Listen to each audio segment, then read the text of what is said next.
Assalamualaikum warahmatullahi wabarakatuh. Kembali lagi di channel Adi Cibeet. Di video kali ini saya akan menceritakan sebuah kisah yang berjudul Susuk Darah. Cerita ini ditulis oleh Novi Purwanti. Jika kalian ingin membacanya secara langsung, nanti saya kasih linknya di deskripsi. Sebelum lanjut videonya, buat kalian yang belum subscribe ke channel ini, mari bantu klik tombol subscribe-nya dan nyalakan lonceng notifikasinya agar kalian tidak ketinggalan cerita terbaru dari channel ini. Dan kalau kalian suka dengan cerita yang saya bagikan, silahkan klik tombol like-nya dan bantu share video ini sebanyak-banyaknya. Agar kalian tidak penasaran, yuk langsung aja kita mulai ceritanya.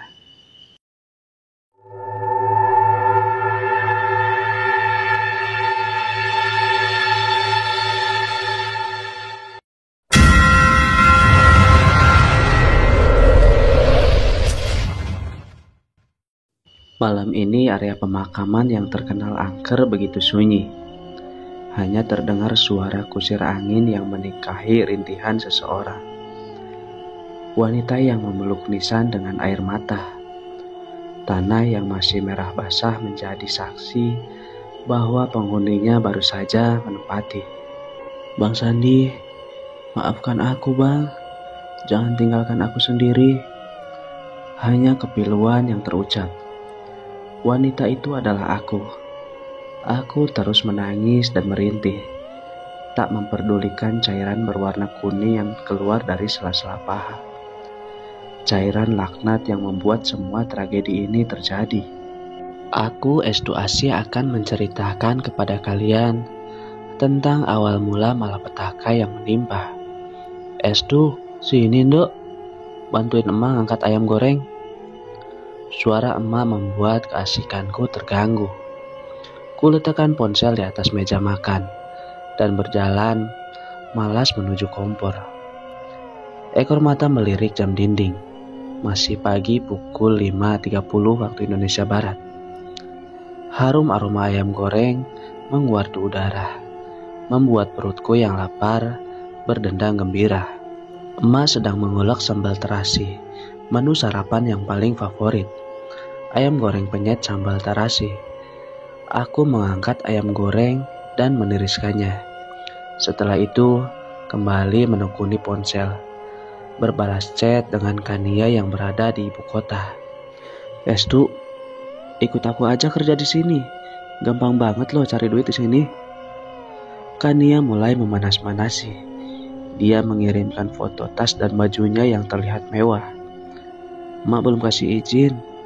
Balasku singkat, dibumbui emot nangis. Halah, masa masih takut sama emak? Kamu itu sudah gede, sudah 22 tahun, waktunya kerja dan punya penghasilan. Aku juga kerja bantu emak jualan di warung. Kakakmu Mbak Rini kan bisa bantu, toh rumahnya pas di sebelah warung.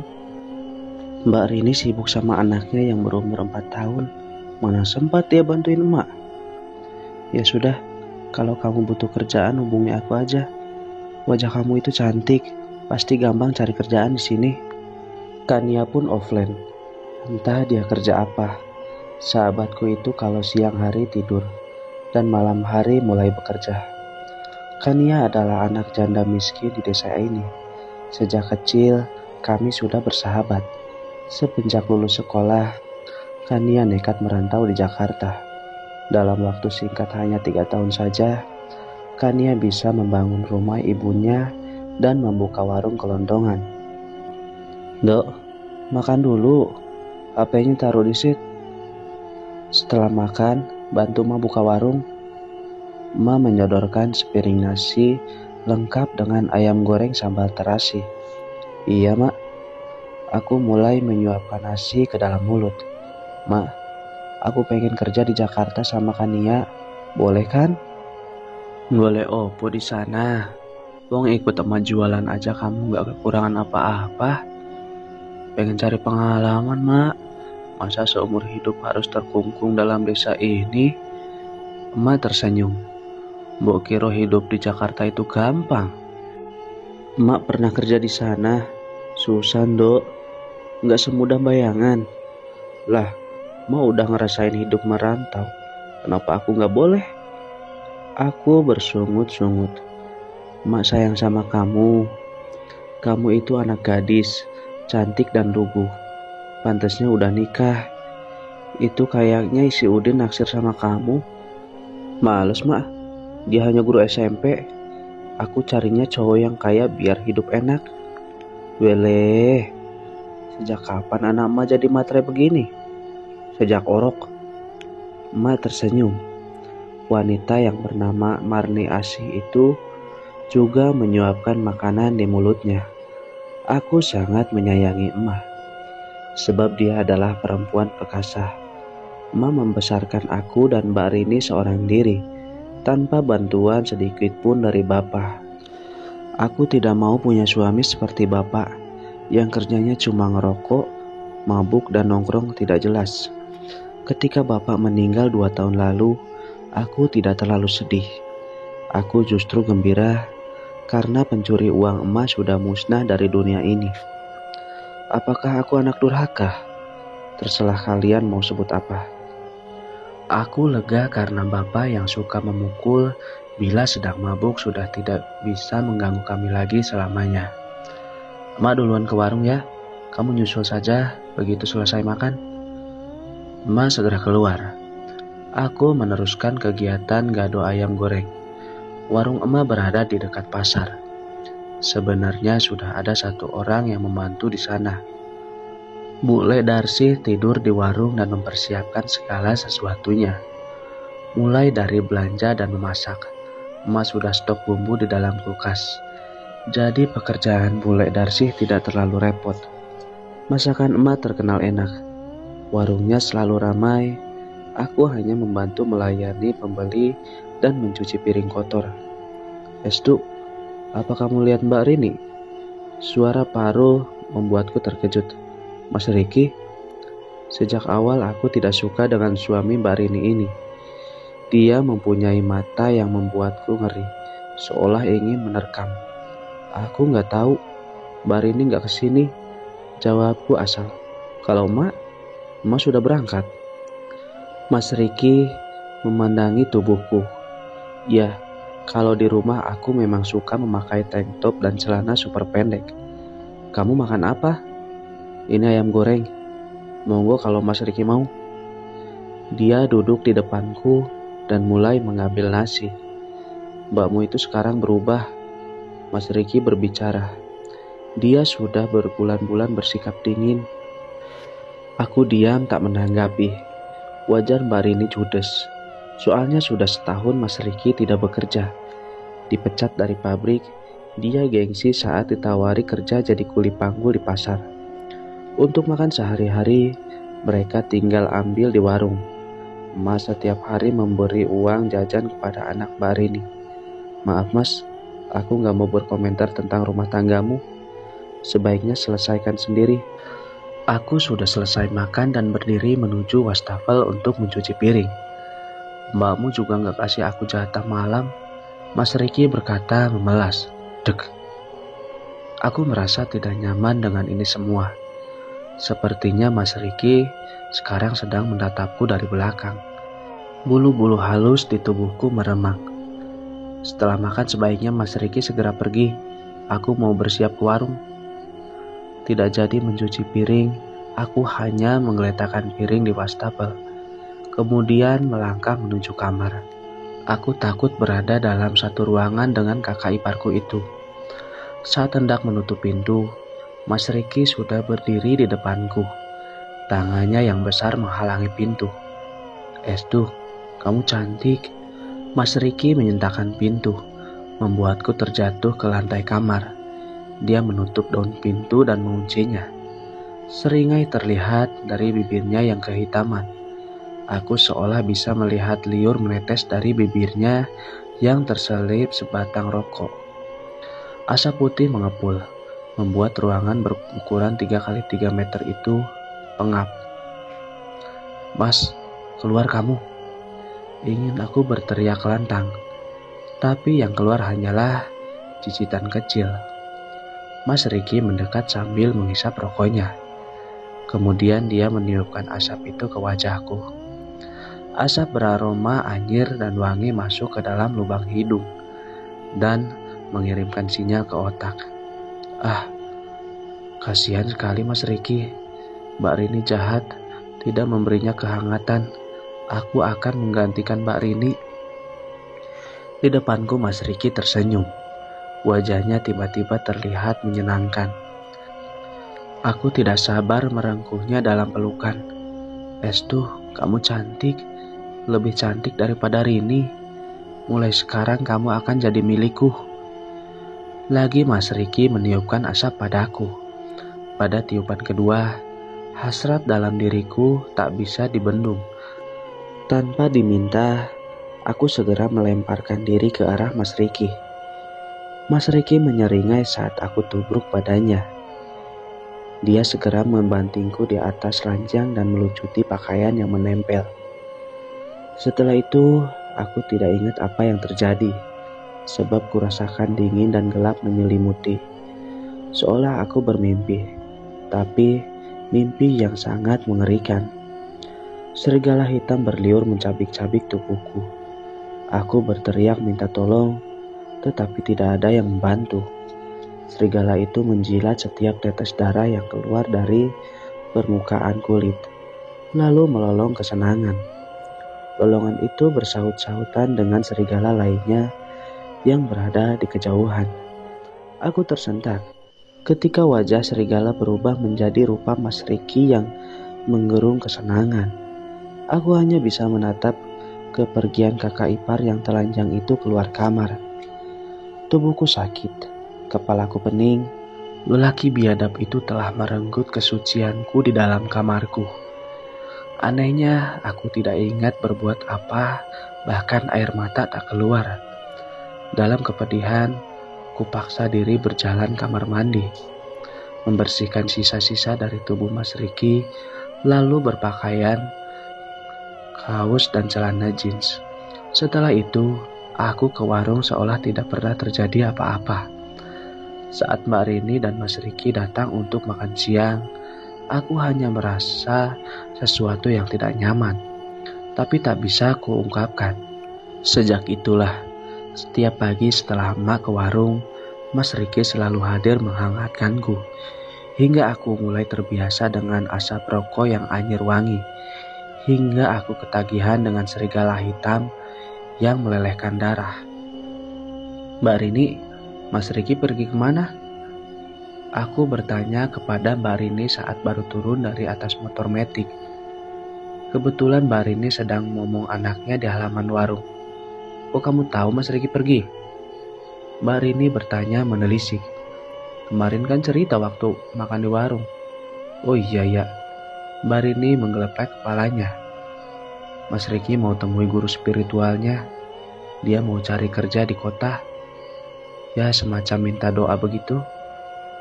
Aku mengangguk. Pantas saja Mas Riki pagi ini tidak datang. Ternyata dia sedang ke guru spiritualnya. Ya wes mbak, kalau begitu aku ke warung dulu. Kakiku berjalan masuk ke warung, lalu memulai membantu emak. Seorang wanita tua datang membeli lauk. Aku membantu membungkusnya. Saat wanita itu memandangku, alisnya berkerut dalam, membuat keriputnya semakin ketara. Dok, bisa kita bicara? Wanita itu berbisik. Entah mengapa aku tidak bisa menolak.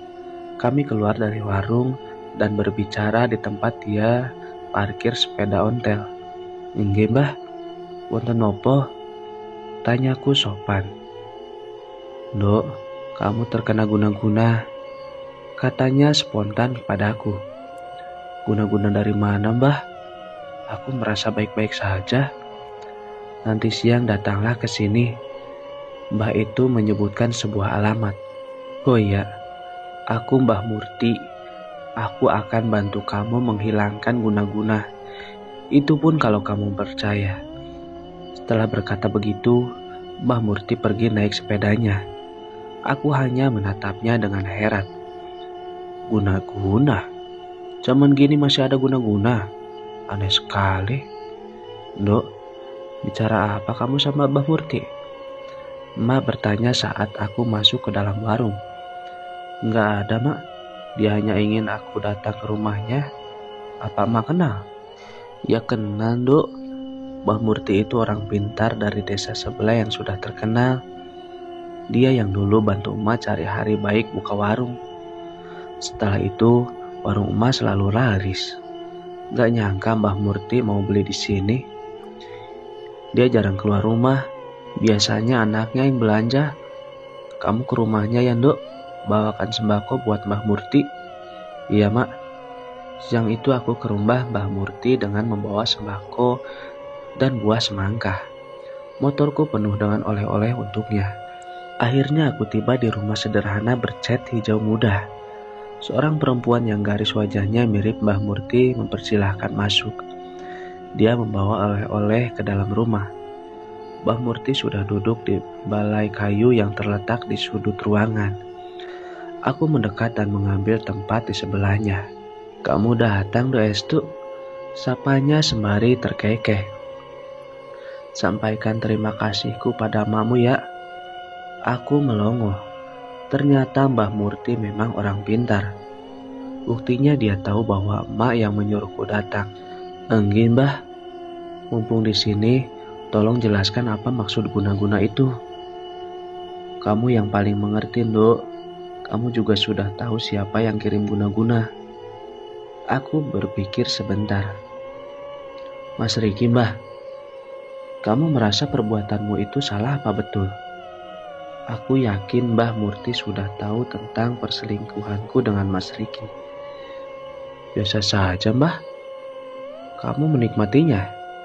Aku mengendikan bahu. Iya. Guna-guna sudah menumpulkan nuranimu, Dok. Terdiam aku mendengar ucapan Mbah Murti. Aku tahu itu sedikit melenceng. Tapi siapa suruh Mbak Rini tidak mau memberi Mas Riki haknya sebagai seorang suami? Bukankah aku sudah betul membantu Mbak Rini yang lalai melakukan tugasnya? Apa yang salah dari itu semua? Kamu mau dibebaskan atau tidak, Dok? Tanya Mbah Murti lirih. Monggo, Mbah. Gak ada salahnya mencoba. Akhirnya aku mengambil keputusan. Mbah Murti memejamkan matanya dan mulai merapalkan mantra. Aku tidak tahu apa yang dia ucapkan. Tiba-tiba Mbah Murti membuka matanya dan memercikan air ludahnya di wajahku. Ludah yang berbau sangat busuk melebihi sampah di dekat pasar. Aku segera mengelap wajah dengan lengan baju. Berusaha keras menghilangkan jejak bau. Guna-guna sudah terlepas. Sekarang kamu bebas. Hati-hatilah mengambil keputusan. Aku melihat masa depanmu cukup suram. Hanya kamu yang bisa memperbaikinya, Dok. Maka jangan salah. Pikirkan semuanya baik-baik. Setelah mengucapkan terima kasih, aku segera pamit undur diri. Aku merasa wejangan Mbah Murti hanyalah omong kosong. Mana ada guna-guna hilang dengan disembur ludah busuk. Bukannya kembali ke warung, aku justru pulang ke rumah dan mandi. Menggosok muka pakai sabun beberapa kali. Tapi bau itu tak kunjung hilang. Masih menggantung di dalam hidung. Aku bahkan mengoles pelipis dengan parfum. Berharap bau itu lenyap. Dering telepon membuatku terjingkat. Aku mengambilnya dari atas ranjang kamar. Kania video call. Hei Kania, tumben telepon siang hari. Apa gak kerja? Aku lagi ke Bali, liburan dong. Di latar belakang terlihat pantai yang berwarna biru. Indah sekali. Aku juga ingin liburan. Bosan setiap hari terkurung di dalam warung. Pengen. Aku memasang muka, pengen. Kamu gak bantu emak di warung? Males, aku lagi gak mood. Apa karena kakak iparmu gak datang? Kania terkekeh. Membayangkan Mas Riki membuatku bergidik. Bagaimana mungkin selama 3 bulan aku mau saja ditiduri dia? 2 hari setelah Mas Riki merenggut kegadisanku, aku memang bercerita kepada Kania. Ternyata Kania juga jujur kalau kerjaannya adalah menghibur pria kaya yang kesepian. Pantas saja dia cepat kaya. Najis. Aku bersungut-sungut. Daripada kamu di desa tiap hari dikelonin sama Mas Riki, mendingan ikut aku aja. Entahlah, aku masih galau. Gak usah galau. Kalau perbuatanmu ketahuan, bisa mati emakmu kena serangan jantung. Mumpung belum ketahuan, mending ikut aku aja. Seorang memanggil Kania. Dia segera menutup telepon. Aku terbaring dan memikirkan kata-kata Kania. Benar juga. Sebelum semua terbongkar, aku harus minggat dari sini. Sudah tercebur lumpur, sekalian lumpur itu kugunakan untuk membangun istana. Toh aku sudah tidak suci lagi. Bekerja sebagai wanita panggilan tidak terlalu buruk. Daripada dikasih gratisan ke Mas Riki, mending aku jual mahal sekalian. Mak, aku mau ikut Kania ke Jakarta. Malam itu aku memberanikan diri bilang sama emak. Wanita parubaya itu menghela napas. Televisi yang menyala sedari tadi yang menonton kami. Sebab aku dan emak asik bercakap-cakap tentang berbagai hal. Yakin kamu, Dok? Yakin banget, Mak. Kania sudah carikan aku kerja, jadi aku gak akan nganggur lama. Nanti kalau aku sudah kerja, emak akan kubelikan kalung emas. Mau kalung emas 50 gram, emak juga punya duitnya. Emak terkekeh. Kamu jangan menyepelekan penghasilan dari warung emak. Iya, percaya. Kalau kamu kerja, uangmu buat kebutuhanmu sendiri saja, Nduk. Sebagian ditabung untuk masa depan. Makasih, Mak. Mak memang terbaik. Lusa aku berangkat. Besok mau beli tiket kereta api. Iya, Nduk. Doa emak selalu buatmu. Mbakmu juga mau bantu emak. Dia akhirnya malu karena setiap hari makan gratis. Masmu itu piye ya? Kok gak ada greget cari kerja? Aku membatin, Bang Mas Riki hanya butuh pelampiasan selakangan kok. Mana mikir dia anak dan istri. Memikirkan Mas Riki membuatku bergidik ngeri. Tadi kayaknya Riki barusan pulang. Bukannya cari kerja tapi dia malah senang ke dukun. Mau jadi apa dia itu? Heran aku. Emak menggerutu. Hambo, aku juga gak paham. Mbak Rini itu suka sama Mas Riki karena apa? Ganteng enggak? Pengangguran iya? Hush, bagaimanapun mereka itu masih suami istri. Kelak, kalau kamu punya suami dan anak pasti tahu rasanya. Aku meringis dan beranjak kembali ke kamar. Sudah malam, badanku capek semua seharian bantuin emak di warung. Setelah emak berangkat ke warung, sengaja aku mengunci rumah agar Mas Riki tidak bisa masuk. Aku menyelesaikan tugas cuci baju yang menggunung. Sebab besok aku harus berangkat ke ibu kota. Estu, Mas kangen banget sama kamu. Mas Riki ternyata telah berdiri di ambang pintu kamar mandi. Aku sangat terkejut hingga cucian yang sedang kuucek terjatuh. Bagaimana mungkin? Lelaki itu menghembuskan rokoknya ke dalam kamar mandi. Aku jijik melihat betapa sebenarnya Mas Riki begitu menjijikan. Seakan banyak ulat bulu yang merambat di permukaan kulitnya. Mas keluar, aku gak sudi lagi jadi budak kamu. Aku berteriak, nyaring hingga Mas Riki terbelalak dan mundur 2 langkah. Kesempatan itu kugunakan untuk menerobos padanya dan lari ke dapur.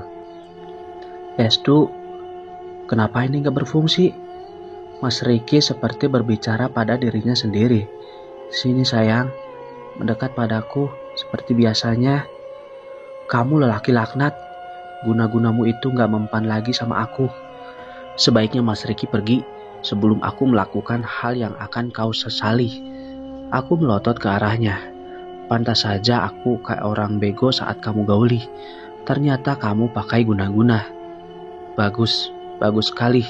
Aku cinta kamu, Estu. Kalau perlu aku akan ceraikan Rini dan menikah denganmu. Wah, mimpi apa aku mau kawin sama pengangguran kayak kamu. Aku nanti bakal nikah sama orang kaya dan tampan. Dengar itu. Mas Riki memandangku dengan tatapan mencemooh. Ngimpi terus kamu. Siapa sudi nikahin barang bekas gak perawan? Biarin ngimpi, terserah. Cepat mas pergi. Kalau tidak, maka pisau ini akan mencabik perutmu. Aku meraih 2 pisau yang ada di belakangku.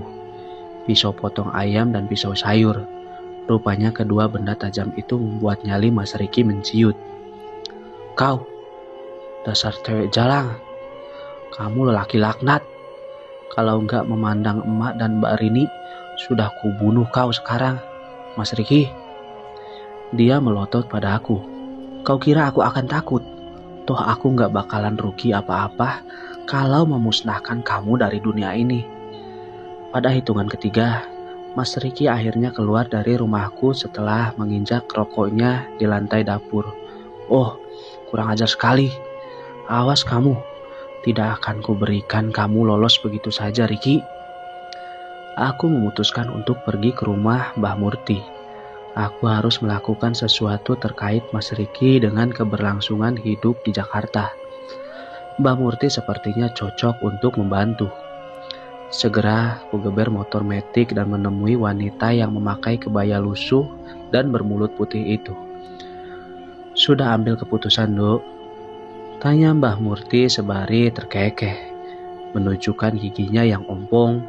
Sudah Mbah, aku mau pergi ke Jakarta dan jadi wanita panggilan di sana.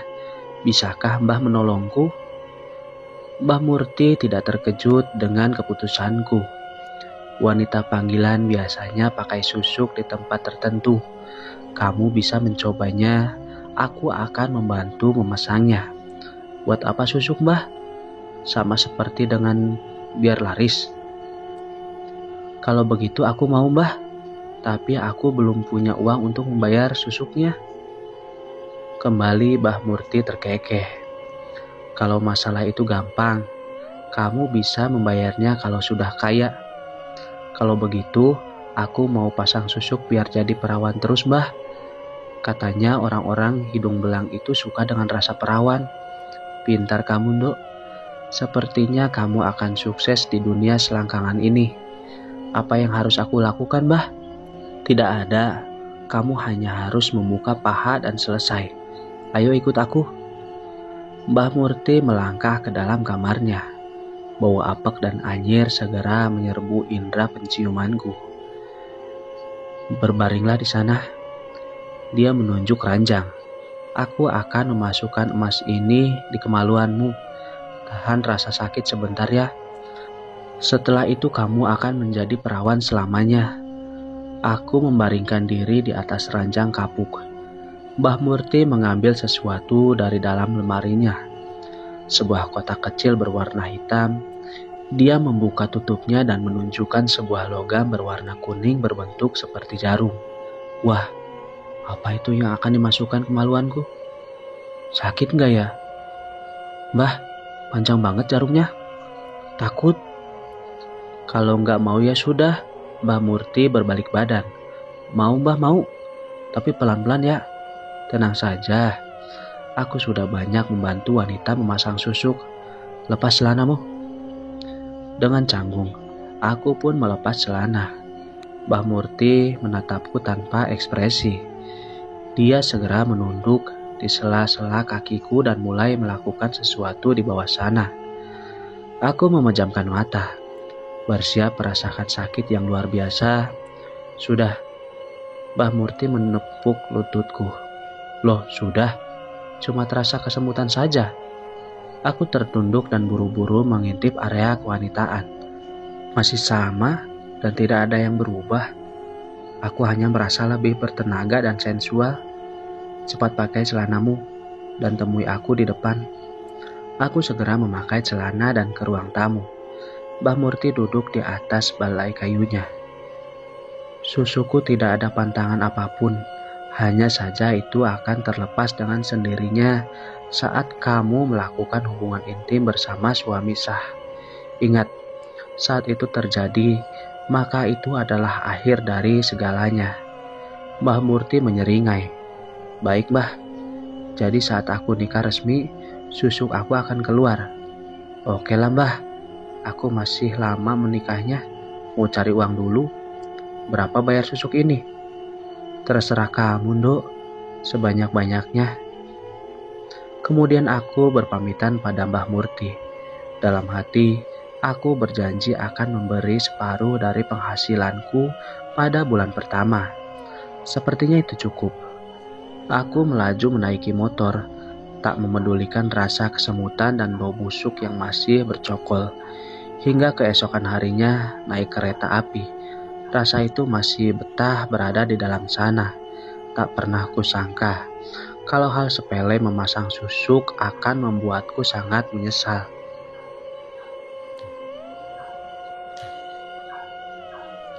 Pertama kali aku menginjakan kaki di Jakarta, sangat kagum dengan segala kemegahannya. Aku dijemput oleh Kania di pintu keluar stasiun. Kami meluncur menuju apartemen mewahnya. Seorang satpam yang berjaga di pos apartemen menarik perhatianku. Wajahnya tampan, bersih dan tubuhnya jangkung sekali. Aku membayangkan keperkasaannya di atas ranjang, tapi segera ku tepis. Belum sudah terpikir jorok. Aku terkikik sendiri. Satpamnya ganteng. Aku berbisik di telinga Kania. Itu namanya Bang Sandi. Dia alim, gak level sama kita-kita. Percuma deketin dia, banyak saingan mbak-mbak berkerudung. Kania menoleh kepadaku, lalu fokus memarkir mobilnya. Kami pun turun setelah Kania mendapat tempat parkir yang cocok. Dia tinggal di lantai 2, tidak begitu jauh naik lift ataupun tangga. Unitnya juga gampang dicari. Aku segera mengampaskan tubuh di sofa empuk ketika masuk ke apartemen mewahnya. Meskipun tak terlalu luas, unit Kania ini sangat nyaman. Aku langsung betah berada di sini. Ada 2 kamar mungil, 1 toilet dan dapur minimalis nuansa monokrom. Makan dulu Estu, kamu pasti lapar. Kania menawarkanku makan. Tentu saja aku tidak menolak. Dia rupanya sudah beli makan online. Segera aku menyantap nasi padang yang terasa sangat lezat. Kamu boleh tinggal di sini selama mau patungan bayar sewanya. Kania tersenyum saat aku sudah selesai makan. Tenang sajalah, aku manut. Kamu istirahat dulu. Aku sengaja ambil cuti 2 hari buat training kamu, biar gak ngecewain pelanggan. Oke. Sebelum ke kamar, aku membersihkan badan dulu. Bau busuk yang menguar dari bagian intimku kini sudah hilang. Digantikan aroma samar wangi kembang yang segar. Tak butuh waktu lama, aku segera terlelap sesudah mandi. Badanku terasa sangat capek setelah lebih dari 7 jam naik kereta api. Tugas pertama yang diberikan Kania adalah melihat film Wick Wick. Puluhan film harus kuhabiskan dalam waktu semalam, membuat badanku panas dingin. Saat tidak bisa menahan hasrat, aku memasukkan diri di dalam kamar dan kembali melihat film itu. Kania menyuruhku melayani pelanggan seperti aktor di dalam film. Setelah itu, Kania memberitahu titik pria bisa melolong kesenangan.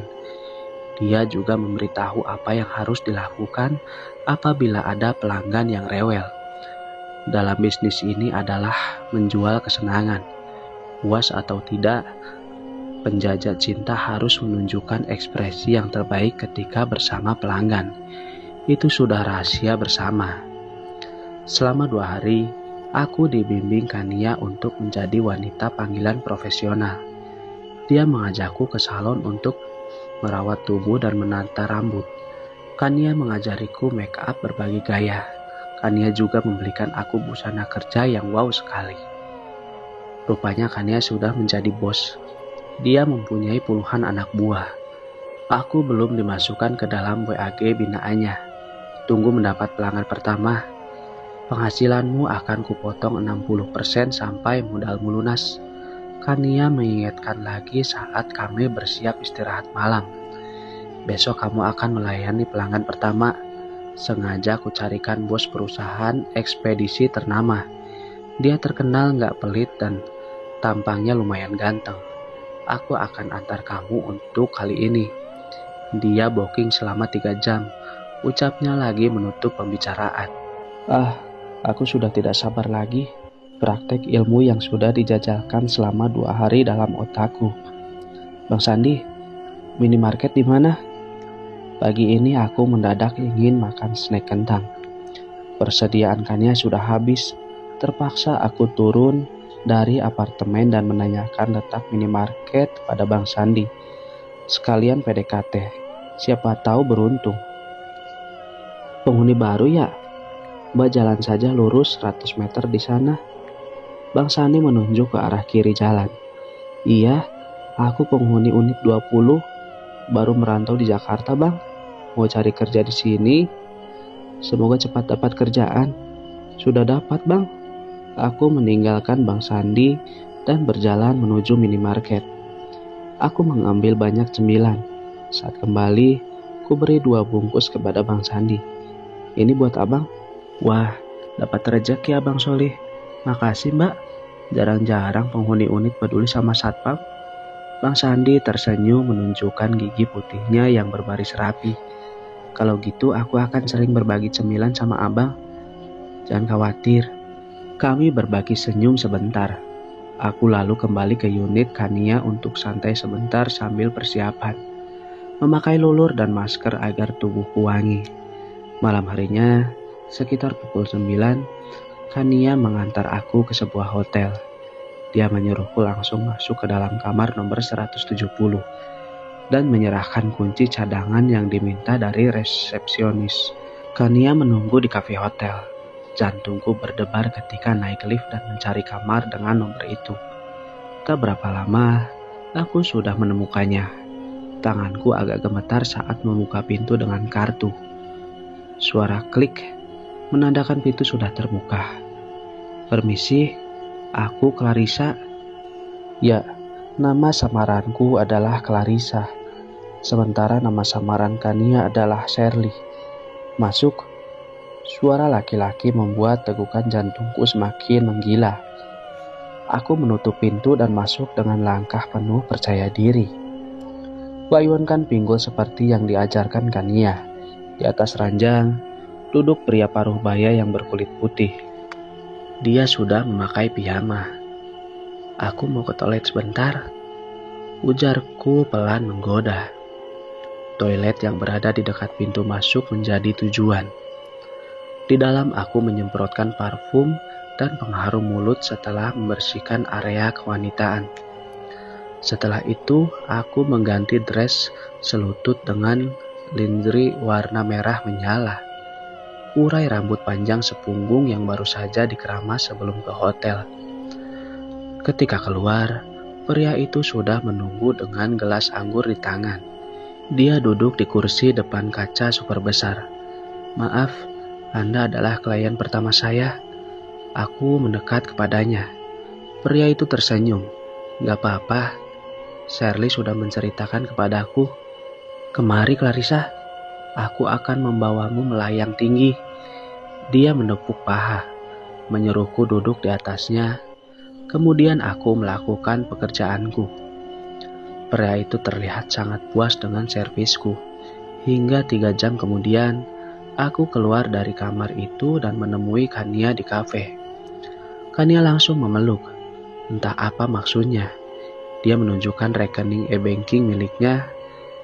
Aku berlalak melihat nominal yang ditransfer pria bernama Clarice itu. Banyak sekali, hampir 50 juta. Seumur hidup aku belum pernah melihat uang sebanyak itu. Carly sangat puas. Bulan depan ia akan booking kamu lagi. Kania berbinar-binar. Aku transfer 20 juta ke rekeningmu sekarang. Ujarnya lagi. Sekarang kamu pilih menu apa aja terserah. Aku yang traktir. Yes, aku lapar banget memang. Aku mendesah sambil memesan menu. Oh, betapa mudahnya cari uang. Kenapa tidak dari dulu aku menjalankan profesi ini? Bodoh, benar-benar bodoh. 3 jam dapat 50 juta. Bisa kaya mendadak aku. Malam itu bibirku menyunggingkan senyum hingga tiba di apartemen. Aku segera membaringkan tubuh setelah mandi, kemudian terlelap di alam mimpi. Aku berada di sebuah tempat yang dipenuhi kabut tebal. Dingin anyir dan wangi bercampur menjadi satu. Mataku berusaha keras untuk menembus kabut. Gagal, kabut itu terlalu tebal. Hingga beberapa saat kemudian, lapisan kabut hilang dan aku berada di dalam sebuah kamar mewah. Kamar yang terbuat dari batu permata berkilauan, di tengahnya terdapat ranjang yang terlihat empuk sekali. "Kau sudah datang, Estu." Suara menggelegar membuatku terjingkat. Sekarang tepat di depanku telah berdiri makhluk setinggi hampir 3 meter. Dia berbulu hitam lebat dan bertanduk, matanya melotot berwarna merah. "Siapa kamu?" Aku duduk terjatuh. Tulang belulangku lemas melihat penampakan buruk rupa yang sangat mengerikan ini. "Kau sudah datang, Estu." Suara menggelegar membuatku terjingkat. Sekarang tepat di depanku telah berdiri makhluk setinggi hampir 3 meter. Dia berbulu hitam lebat dan bertanduk, matanya melotot berwarna merah. "Siapa kamu?" Aku duduk terjatuh. Tulang belulangku lemas melihat penampakan buruk rupa yang sangat mengerikan ini. Makhluk itu menyeringai, memperlihatkan barisan gigi-gigi runcing yang berwarna kuning. Bau busuk yang familiar tercium dari tubuhnya. Bau yang sama saat Mbah Murti menyemburkan ludah dan pertama kali memasang susuk darah perawan padaku. Bau yang bercokol dalam kewanitaanku selama berjam-jam. "Saatnya membuatmu perawan lagi, Estu." Gelagar suara membuatku tak berdaya. Aku hanya pasrah saat makhluk jelek itu menggendongku dan meletakkanku di kasur. Dengan kelaminnya yang mengerikan, dia langsung menyerang area intim. Aku menjerit-jerit, namun tidak ada yang keluar. Serangan brutal dari genderuwo laknat itu membuatku tak berdaya. Hanya sakit yang kurasa, dari ujung kaki ke ujung kepala. Aku menangis, tapi tak keluar air mata. Hanya rintihan pilu, tapi tak bisa membuat makhluk itu menghentikan aktivitasnya, mencabik-cabik tubuh bagian bawahku. Lama sekali, hingga aku kehabisan tenaga dan tidak bisa merintih lagi. Setelah makhluk itu selesai, dia menghilang sembari berkata, "Setiap kali kamu disentuh laki-laki, saat itu pula aku akan membuatmu perawan lagi." Aku tersiak-siak tanpa suara, melihat darah segar yang mengucur dari sela kaki, membasahi kasur yang berspray putih. Sakitnya tak akan bisa kubayangkan, mungkin lebih sakit daripada kematian. Aku terbangun dengan peluh yang membasahi baju tidur. Rasa kesemutan kembali hadir di dalam sana. Aku menangis membayangkan mimpi yang baru saja aku alami. Yakin itu bukan 100% mimpi, sebab aku mencium bau busuk yang sama pada permukaan kulit. Oh, apa yang telah kulakukan? Matahari belum keluar dari peraduan saat aku turun dari apartemen dan mulai berlari. Setelah mimpi buruk pukul 3 tadi, mataku sangat sulit terpejam. Setengah jam setelah azan subuh berkumandang, aku memutuskan untuk menghirup udara segar ibu kota. Sejak dulu berlari bisa menenangkan pikiran. Ketika peluh menetes, ketika kaki meminjak bumi, saat berlari aku merasa benar-benar hidup. "Olahraga, Mbak?" Bang Sandi menyapa. Rupanya ia baru datang kerja. Ia memarkir motornya di tempat aku istirahat sejenak untuk mengatur nafas. Tak terasa sudah 1 jam aku berlari. Sekarang sinar surya berkilau di atas kulit putih Bang Sandi. "Iya nih, baru datang Bang." "Pagi amat datangnya." "Udah biasa Mbak, kerja keras buat masa depan." Bang Sandi terkekeh. Aku mengambil air mineral yang kubawa, tapi airnya habis. Tinggal setetes. Tak disangka Bang Sandi merogoh tas ranselnya dan memberiku sebotol air mineral yang masih segel. "Ini buat Mbak." Kalimatnya menggantung. "Wah, kita belum kenalan. Aku Estu." Aku segera menyodorkan tangan setelah menerima air pemberiannya. "Estu asih." "Aku Sandi Perkasa, bukan Sandi Morse, apalagi Sandi Rumput." Aku terkikik mendengar kelakuannya. "Ya sudah Bang, aku mau lanjut lari. Makasih airnya ya." Kembali kakiku berlari selama 1 jam ke depan. Setelah itu, Aku kembali ke unit dan tertidur lelap hingga Kania menggedor pintu kamar. Malam ini aku melayani tamu konglomerat pemilik perusahaan raksasa di bidang pariwisata. Konon 50% tempat pariwisata di negeri ini adalah miliknya. Aku heran, dari mana Kania bisa masuk ke dalam jaringan orang-orang langka itu? Kembali, seorang pelanggan laki-laki paruh baya berperut buncit itu takluk di bawah kakiku. Ia sampai kepayahan. Kania mengemekik senang melihat saldo rekeningnya saat menjemputku di hotel. Kebetulan Kania kosong malam ini. Dia tidak melayani tamu. Pun dengan malam-malam berikutnya, aku melayani satu pria kaya yang kesepian. Sengaja Kania memberlakukan short time padaku. Dalam sekejap layananku di atas ranjang tersebar luas di kalangan atas. Mereka sampai harus antri untuk memilikiku. Selain rekening yang semakin gendut, aku mengalami mimpi buruk setiap selesai bersama tamu. Makhluk menjijikan itu datang dalam mimpi, membuatku berdarah-darah dan melolong kesakitan. Bang Sandilah yang membuat hidupku terasa menyenangkan. Setiap pagi aku semangat lari dan berbincang sebentar dengannya.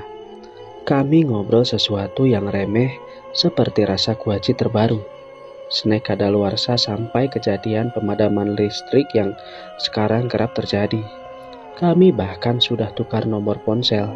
Bang Sandi sering mengirim pesan. Aku sudah mengirim uang sebesar 10 juta pada rekening anaknya Mbah Murti.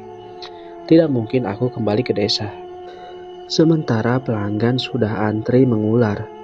Aku menyuruh anak Mbah Murti membuat rekening lalu mengirimkan uangnya via e-banking. Mbah Murti senang sekali. Ia mau menggunakan uangnya untuk mengecat rumah dan memperbaiki atap yang bocor. Beda lagi dengan emak. Sengaja aku kirim uang sejumlah 2 juta. Kalau terlalu banyak, aku takut ia akan curiga dengan pekerjaanku. Aku mengaku jadi partner Kania.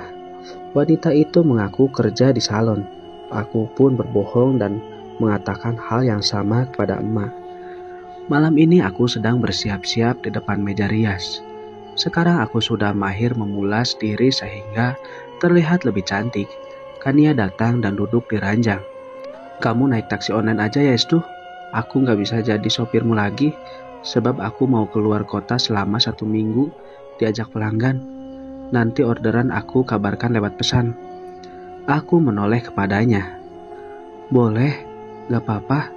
Oh iya, apakah utangku sudah lunas? Utang modal? Masa modal sampai lebih dari 100 juta? Kania terkekeh. Bunganya berlipat-lipat.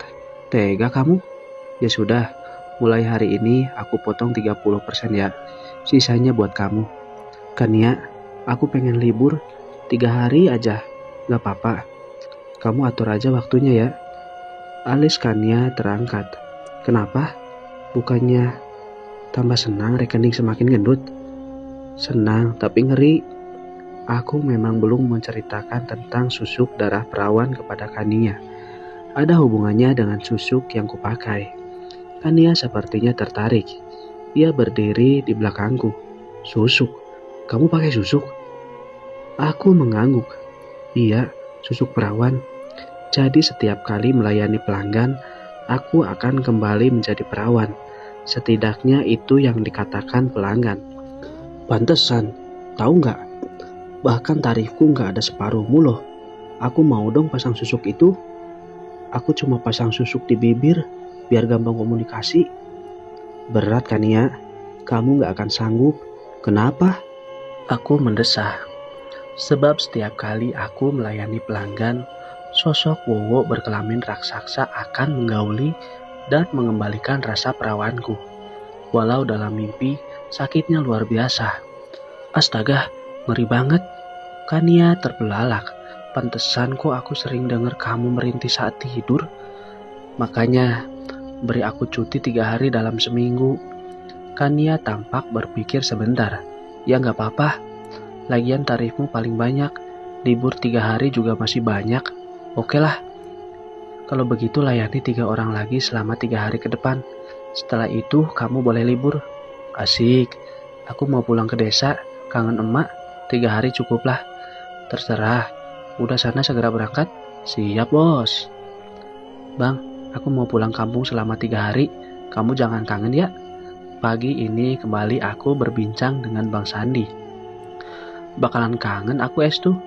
Wah, aku jadi GR. Aku serius. Gimana kalau kita pacaran? Aku ngerasa nyaman sama kamu. Aku terbelalak mendengar penuturan Bang Sandi. Hah? Bang Sandi menembak aku? Beneran? Nggak romantis amat nembak di tempat parkir. Yang penting niatnya. Bang Sandi tertawa. Kamu nggak harus nerima aku kok. Loh, Bang Sandi piye? Kurang nembak kok ragu-ragu. Aku orangnya nggak pedean. Diterima syukur, nggak diterima ya udah. Aku pura-pura berpikir sebentar. Bang Sandi aku terima. Ia melongo. Secepat itu? Aku mengangguk. Iya, aku naksir abang sejak pertama kali bertemu. Wajah Bang Sandi spontan memerah. Bener, kita udah jadi pacar? Nggak jadi aja lah. Estu, kamu bikin gemes. Bang Sandi mengacak rambutku. Oh, bahagianya aku dapat pacar ganteng. Nanti sepulang dari kampung, aku mau ngerasain Bang Sandi. Servis buat pacar sendiri gak apa-apa lah. Pikiran kotor mulai memenuhi otakku. Tidak sabar menunggu 3 hari lagi. Setelah sekian lama, akhirnya aku menginjakan kaki di desa. Sengaja aku memilih naik becak saat turun di stasiun. Mau menikmati pemandangan alam yang tidak bisa kudapatkan di Jakarta. Udara di sini begitu segar dan sejuk. Jam di pergelangan tangan masih menunjukkan pukul 9 pagi. Tak sengaja mataku melihat sosok yang familiar. Mas Riki sedang berjalan bersama seorang wanita berkulit coklat setelah turun dari motor yang terlihat kinclong. Mereka masuk ke dalam rumah yang terlihat sepi. Kebetulan jalan yang kulewati ini masih banyak persawahan dan rumah jarang-jarang. Pak, berhenti sebentar. Tunggu aku di sini. Aku segera turun dari becak dan mengendap ke rumah di mana Mas Riki masuk. Iseng kubuka pintu rumah. Bodoh sekali, kenapa pintu tidak dikunci? Kusiapkan kamera ponsel dan menuju ke arah suara di sebuah kamar yang pintunya terbuka lebar. Rupanya mereka sudah sering melakukan selingkuh di sini. Kamera ponsel kuarahkan ke dalam. Hanya tanganku yang terulur hati-hati. Video berdurasi tidak sampai 1 menit itu sudah cukup membuktikan bahwa Mas Riki telah berbuat asusila. Bagaimanapun aku tak akan membiarkan perbuatannya itu. Ayo Pak, berangkat. Kembali aku naik ke atas becak dan menyusun sebuah rencana. Langsung ke warung ya Pak. Pengemudi becak langsung mengayuh menuju warung di depan pasar. Setibanya di sana, aku membayar ongkos dan berlari masuk. Emak yang sedang melayani pembeli berteriak kegirangan melihatku datang. Pun dengan Mbak Rini yang sedang duduk di meja kasir. Aku memeluk emak.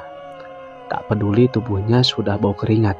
Aroma emak paling kusuka. Setelah itu kucubit pipi Mbak Rini sambil tertawa. Edo belum pulang sekolah Mbak? Tanyaku menanyakan keponakan basa-basi. Sebenarnya aku tahu kalau dia masih sekolah. Biasanya piye? Oh, Mbak Rini makin judes aja. Kamu kok makin cantik dan putih Estu? Mbak Rini memindai penampilanku. Padahal aku hanya pakai celana jeans dan jaket senada. Kerja di salon harus cantik Mbak. Kalau kuus-kuus, pelanggan bisa lari gak mau balik. Padahal kulitku bertambah putih karena suntik. Dalam duniaku kulit putih lebih banyak diminati. Mbak Rini tertawa. Mas Riki mana? Udah kerja dia, ngojek? Emak menyahut. Kami sekarang duduk ngobrol setelah warung agak sepi. Emak memberiku ayam goreng sambal terasi dan segelas es teh. Aku makan dengan rakus sekali. Kangen dengan masakan emak. Aku libur 3 hari. Mayan istirahat di rumah, kataku setelah menghabiskan makan. Ya sudah, langsung pulang sana. Istirahat. Mbak Rini menimpali. Tidur di rumah Mbak gak apa-apa Estu. Ternyata setelah makan, badan terasa letih. Aku mengiyakan tawaran Mbak Rini dan melangkah ke rumah di dekat warung. Tak butuh waktu lama, aku segera terlelap di dalam kamar Aedo. Sebuah sentuhan kasar dada membuatku tersentak. Mas Riki sudah berada di atasku, mendengus bagaikan anjing kelaparan. Minggir kamu! Aku menendang tubuh Mas Riki hingga terjengkang di bawah ranjang. Ia menghembuskan asap rokok, bibirnya mengucap mantra. Aku tertawa terbahak melihat tingkahnya. Kamu gak akan berhasil. Guna-gunamu gak akan mempan sama aku. Mas Riki melotot, matanya merah. Ia melemparkan rokok ke lantai dan menginjaknya dengan telanjang kaki. Kurang ajar kamu Estu. Mas Riki melemparkan dirinya ke arahku.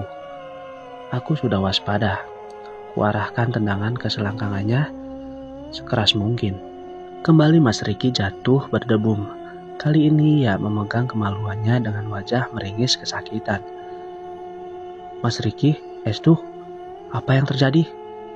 Teriakan Mbak Rini membuatku kaget.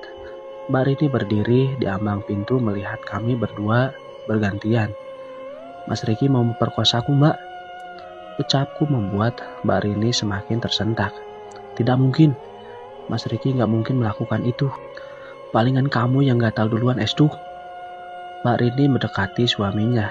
Ia melihat tangan Mas Riki dengan tatapan miris. Sepertinya Mbak Rini juga di bawah pengaruh guna-guna. Percuma memberitahunya, tak ada gunanya. Aku berdiri dan berjalan keluar kamar. Sembari berkata, kalau aku mau sama Mas Riki, kenapa aku menendang burungnya? Dari situ saja sudah kelihatan siapa yang salah. Tidak memedulikan isakan Mbak Rini, aku segera keluar rumah dan menuju ke warung lagi. Setelah itu Mbak Rini tidak datang ke warung. Terpaksa aku membantu emak sampai tutup. Mbak Rini datang ke rumah emak sesaat setelah kami sampai. Dia meraung-raung karena bertengkar dengan Mas Riki. Itu semua gara-gara Estu, Mak. Dia yang merusak rumah tanggaku. Mbak Rini menuding wajahku lagi. Aku yang duduk di ruang tamu tak peduli. Toh aku sekarang tidak selingkuh lagi dengan suaminya. Dasar Mas Riki saja yang gak bisa lihat wanita nganggur. Terserah Mbak, aku udah pusing. Kalau Mbak gak percaya, coba lihat video ini. Tadi aku merekam perbuatan Mas Riki. Ponsel keluaran terbaru, harga puluhan juta ku berikan ke Mbak Rini. Ia terbelalak melihat video yang memalukan itu. Cepat-cepat aku merebut ponsel sebelum ia melemparkan ke lantai. Wanita yang sedang murka itu mengerikan. Mbak Rini telah diguna-guna. Mas Riki itu pakai pelet selama ini. Aku memasukkan ponsel ke dalam tas branded. Diam kamu. Susah memang ngomong sama orang yang sudah buta mata hatinya. Aku hanya mau sampaikan satu hal. Bukan hanya satu wanita yang ditiduri Mas Riki, tapi banyak. Suatu saat pasti semuanya terbongkar. Mas dari tadi terdiam. Dia hanya memijit pelipisnya. Kalau Estu benar, apa yang akan kau lakukan, Rin? Akhirnya emak bertanya. Aku juga merasa aneh sama Riki. Apapun kesalahannya, kok merasa welas dan kasihan terus? Gak tega menasehati. Bertahun-tahun dia tak kerja dan numpang makan, aku sama sekali tidak keberatan. Apa selama ini aku juga sudah kena guna-guna ya? Belum lagi uang warung yang setiap hari raib, kukira diambil tuyul. Kalau ku ingat, uang itu raib setelah Riki datang ke warung. Mbak Rini terduduk lemas. Wajahnya sangat keruh. Besok aku mau ke orang pintar, mau memastikan perkataan Estu. Tiba-tiba aku teringat tentang Mbah Murti. Kebetulan aku mau bertanya tentang teror Wowo dalam mimpiku. Mbak, kita ke Mbah Murti saja besok. Ma apa mau ikut sekalian? Biar besok warung libur dulu. Ma mengangguk. Kamu pura-pura saja, Rin. Biar Riki gak curiga. Ma memberi wejangan. Mbak Rini mendesah. Ia melanjutkan menangis Hingga beberapa saat, aku pun masuk ke dalam kamar setelah Mbak Rini pulang. Malam ini tidurku sangat pulas. Makhluk anyir mengerikan tidak mendatangi. Oh, ternyata enak sekali tidur nyenyak. Tubuhku segar dan bertenaga. Keesokan harinya, kami menyewa taksi online ke rumah Mbak Murti. Wanita tua itu mengucapkan terima kasih kepadaku secara pribadi dan berbisik supaya tidak diketahui Mbak Rini dan emak. Aku pun berbicara tentang Mas Riki. Semua orang di ruang tamu yang sudah dicat warna biru langit itu mendengarkan. Bagaimana Mbah? Apakah Mas Riki pakai guna-guna? Mbak Rini tak sabar bertanya. Mbah Murti memanjakan matanya. Dia pakai guna-guna asap rokok. Gurunya adalah orang yang tinggal di Lamongan. Selama Riki ngisi asap rokoknya, kalian akan berada di bawah pengaruhnya. Bagaimana cara mematahkan guna-guna? Tanya Mbak Rini lagi. Buang semua rokok ke jamban. Jamban siapa, Mak? Semua orang udah punya WC. Mbak Rini menoleh kepada emak. WC juga boleh. Mbah Murti manggut-manggut. Jangan pakai tangan kosong pegang rokoknya. Pakai sarung tangan biar kamu gak terpengaruh. Baik, Mbah. Aku menyela. Mbah, aku mau bicara sebentar. Ayo ke kamar. Mbah Murti mengajakku masuk ke dalam kamarnya. Siapa Wowo yang setiap malam datang menggauliku, Mbah? Tubuhku rasanya sakit walaupun dalam mimpi. Tanyaku saat sudah sampai di kamar. Wah, apa aku lupa cerita ya? Mbah Murti menggaruk-garuk rambutnya. Makhluk itu adalah penghuni jarum susuk emas. Dia akan melakukan tugasnya kalau kamu melakukan hubungan tanpa nikah. Lalu apa yang harus kulakukan agar makhluk itu gak kembali? Menikah, Dok. Susuk akan keluar dengan sendirinya. Sebenarnya ini pertama kali aku pasang susuk darah perawan. Biasanya cuma susuk di bibir, mata atau dada. Paling sering di paha bagian dalam. Loh, Mbah, lalu bagaimana? Apa bisa dikeluarkan dengan ganti susuk paha? Mbah Murti menggeleng. Susuk darah perawan itu abadi. Tidak ada yang bisa melepas kecuali pernikahan yang sah. Aku menepuk kepala. Waduh. Kalau kamu ingin bebas, menikahlah, Dok. Sekarang gantian aku yang menggaruk rambut. Setelah selesai semua, kami pun berpamitan pulang. Mbah Murti tak mau menerima pemberian. Dia hanya menyeringai seram. Mbak Rini langsung menuju ke rumah. Aku dan emak membantu menggeledah rumah Mbak Rini. Mumpung Mas Riki masih ngojek. Entah ngojek apa mencari sangkar burung. Aku tidak peduli. Satu tumpuk rokok berhasil ditemukan. Kalau diuangkan setara ratusan ribu rupiah. Mbak, kalau rokok dibuang di WC nanti mampet. Aku mengeringitkan kening. Ya juga ya. Kalau gitu kubuang aja di WC pasar. Hush, jangan. Kasihan kalau mampet. Emak menyela. Rumah Mbok Nung itu di belakang pasar sepertinya masih jamban. Emak bantu buang di sana gak apa-apa. Emak langsung membawa kresek hitam berisi rokok itu keluar rumah. Aku dan Mbak Rini duduk di atas sofa. Kami tak saling berbicara. Kalau Mas Riki beneran jahat, aku gak tahu apa yang harus kulakukan estu. Mbak Rini memulai pembicaraan. Aku takut. Piye nanti Edo? Dia butuh figur ayah. Mbak pikir sendirilah, kalau mau terus sama Mas Fikri harus kuat-kuat pokoknya. Orang suka selingkuh itu susah berubah, Mbak. Mbak Rini hanya mendesah. Dia tidur meringkuk di atas sofa panjang. Air mata menitik ke pipinya yang ditumbuhi beberapa jerawat. Aku mengatakan itu karena sudah melihat puluhan pria hidung belang yang menjadikan selingkuh sebagai bagian dari hidupnya. Percaya atau tidak, kebanyakan istri pria kaya yang kulayani itu tahu dengan perbuatan suaminya. Mereka tutup mata seolah tidak tahu apa-apa. Mungkin kehidupan yang nyaman salah satu alasannya. Juga anak-anak yang butuh dana tak sedikit untuk sekolah di luar negeri. Kania pernah bercerita, saat itu ada seorang istri melabraknya ketika berada di lobi hotel. Waktu itu Kania akan melayani suaminya. Entah kenapa data bocor. Mungkin sang istri tahu dari ponsel suaminya. Tahu apa yang terjadi? Suami brengsek justru menceraikan istrinya. Dia dengan gampangnya menikah lagi dan selingkuh lagi. Itulah gambaran besar seorang yang doyan selingkuh. Andai pun ada yang berubah, itu jarang dan butuh kemauan besar. Mas Riki aku tidak yakin sama sekali. Dia pelaku guna-guna.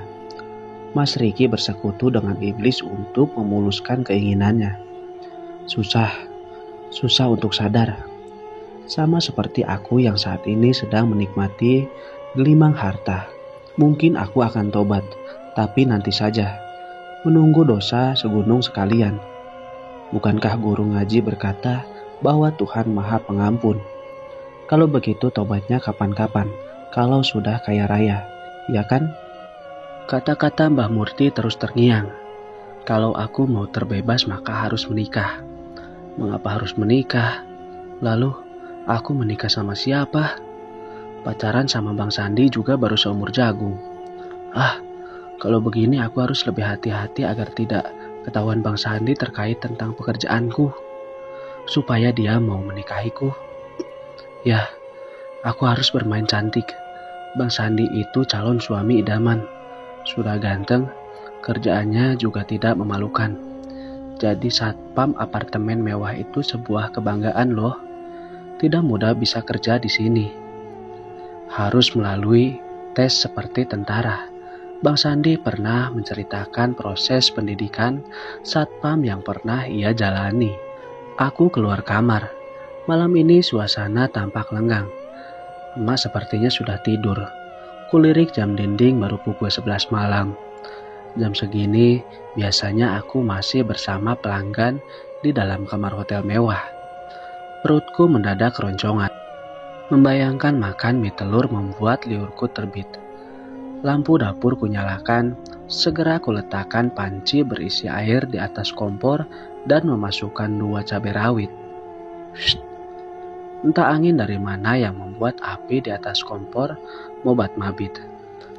Padahal semua jendela sudah tertutup, kipas angin juga mati. Lantas dari mana angin yang berhembus ini? Terdengar suara yang berasal dari kamar mandi. Tengkuku sedikit meremang. Penasaran sebenarnya ada apa di sana. Sambil membawa bungkus mie, aku berjingkak ke kamar mandi. Brak! Tiba-tiba pintunya tertutup sendiri. Aku terjingkak. Jantungku rasanya melorot sampai ke lantai bersama mie yang terlepas dari genggaman tangan. Rasa penasaran semakin menjadi-jadi. Perlahan ku buka pintu kamar mandi. Bersiap melihat sesuatu yang menyeramkan. Kosong, tidak ada apa-apa. Aku menarik napas lega. Dengan cepat aku berbalik hendak mengambil mie yang masih tergeletak di lantai. Tak kusangka, di hadapanku sekarang telah berdiri sosok Kunti berbaju putih berambut gimbal meriap. Lidahnya panjang menjulur hingga ke perutnya. Bola mata yang tinggal separuh dan tanpa kelopak itu menatapku. Badanku langsung kaku, lemas tidak bisa bergerak. Darah. Dalam pandanganku, setan itu menjulurkan lidahnya ke arah kaki. Darah segar menetes-netes dari pangkal pahaku, membanjiri lantai putih. Hantu itu mencecap darah hingga terdengar. Aku sangat ketakutan hingga tak bisa berbuat apa-apa. Bentuk hantu ini jauh lebih menyeramkan dari Wowo susuk emas. Tiba-tiba Wowo itu muncul, entah dari mana, dan mencekik hantu lidah panjang.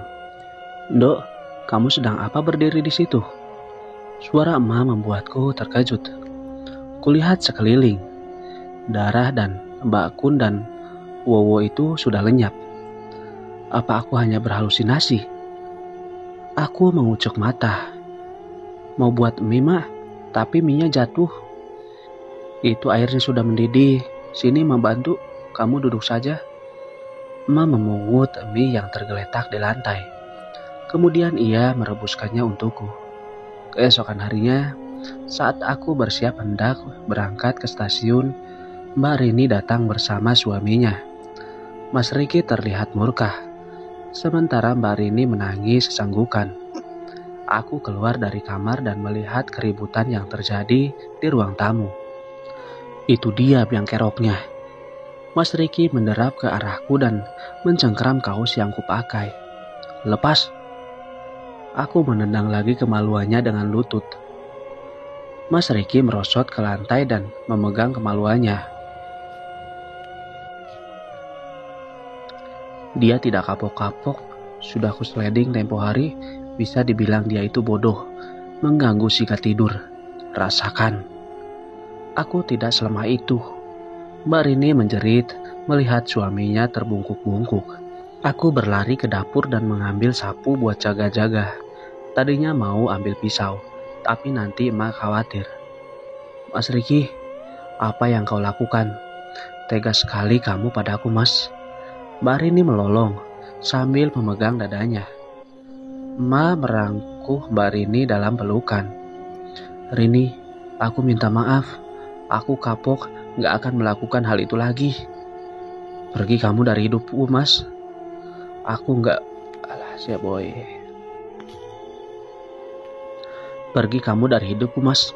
Aku gak sudi bersama laki-laki pengangguran. Jangan-jangan kamu dari dulu pelet aku agar mau sama kamu. Sekarang setelah guna-guna luntur, melihatmu aku jijik, Mas. Mbak Rini menghapus air matanya. Dia berkacak pinggang kepada Mas Riki yang berusaha berdiri. Ceraikan aku. Rini, Mas Riki berteriak. Aku gak butuh manukmu yang najis itu, Mas. Kurang aja kau bajingan. Kau yang bajingan. Prang. Suasana benar-benar panas. Emak mengambil pot tanaman hias di depan rumah, lalu membantinya di ruang tamu. Tanah berhamburan, pun dengan pot tanamannya. Cukup semua. Kami terdiam. Emak tidak pernah semarah ini. Wajahnya memerah. Dia benar-benar murka. Riki, aku merestui kamu menikah dengan Rini karena kulihat kamu pekerja keras. Walau buruh pabrik gaji gak seberapa. Aku bangunkan Rini rumah. Aku subsidi keluargamu sampai sekarang. Tega sekali kamu memperlakukan Rini seperti ini. Aku sebagai ibu kandung Rini tidak terima. Kalau kamu cuma laki-laki pengangguran, aku masih toleransi. Aku bisa menghidupi anak dan cucuku sendiri. Tapi kamu malah melunjak, main serong kemana-mana. Hari ini kau angkat kaki dari rumahku. Sana, balik sama emakmu. Mas Riki terbelalak mendengar perkataan emak. Tangannya terkepal erat. Dia tertawa terbahak-bahak sampai kami semua melongo melihatnya. Apa dia kena penyakit gila karena sudah tidak dibutuhkan oleh istri dan mertuanya? Rasakan itu, lelaki mesum. Mak, Rini, perlu kalian tahu, salah satu pasangan selingkuhku adalah Estu. Aku yang mengambil keperawanannya. Oh, enak sekali rasa Estu sampai aku ketagihan. Jauh beda sama punya Rini yang becek dan longgar. Hahaha. Mas Riki melanjutkan tertawanya. Sapu yang kupegang jatuh bergemelontong. Sebelum aku membalas perkataannya, Mas Riki membacot. Lihat Estu sekarang. Dia pergi ke Jakarta buat jadi pelacur. Sama Kania temannya itu. Mereka menjual diri demi uang. Estu jauh lebih rendah daripada aku. Kamu minta cerai. Oke, aku kabulkan. Aku talak 3 sekalian. Dasar istri tak berguna. Sudah jelek, rasanya becek. Menyesal aku nikah sama kamu. Mas Riki tertatih meninggalkan kami yang masih terpaku. Jangan bawa motorku, dasar gembel. Itu motor aku yang kubeli. Tak kusangka Mbak Rini mengejar Mas Riki yang sudah memasukkan anak kunci ke motor metik terbaru. Memang motor itu dibelikan emak untuk kerja ngojek Mas Riki. Motor lamanya sudah tidak layak pakai. Mbak Rini mengambil kunci dari tangan Ricky. Dia berkacak pinggang dan melotot. Aku akan urus surat cerai. Pergi sana kamu. Manukmu juga aku nggak doyan. Sudah kecil, jamuran lagi. Siapa yang sudi cuy? Mbak Rini meludah ke tanah. Mas Ricky misu-misu dan pergi dengan wajah merah. Mbak Rini berderap mendekatiku. Aku yang mengintip dari ambang pintu merasa sangat merinding. Emak dan Mbak Rini kalau marah semengerikan mak lampir. Estu, kamu tega sama Mbak. Aku gak mau melihat wajahmu lagi. Setelah berkata singkat, Mbak Rini pergi sambil menggeber motornya. Kini tinggal emak dan aku di rumah. Beberapa tetangga kepo berkerumun di luar. Mak, aku memanggil emak dengan lirih. Apa benar kamu selingkuh sama Ricky? Suara emak bergetar hebat. Aku dalam pengaruh guna-guna, Mak. Makanya aku ke Jakarta untuk menghindari Mas Ricky. Maafkan aku, Mak. Air mata mulai menetes di pipiku. Aku memegang tangan emak, tapi emak menepisnya kasar. Apa benar kamu ikut Kania? Kerja di salon? Lidahku kalu. Aku, kamu jual diri, Estu. Aku hanya terdiam. Air mata terus berlolosan.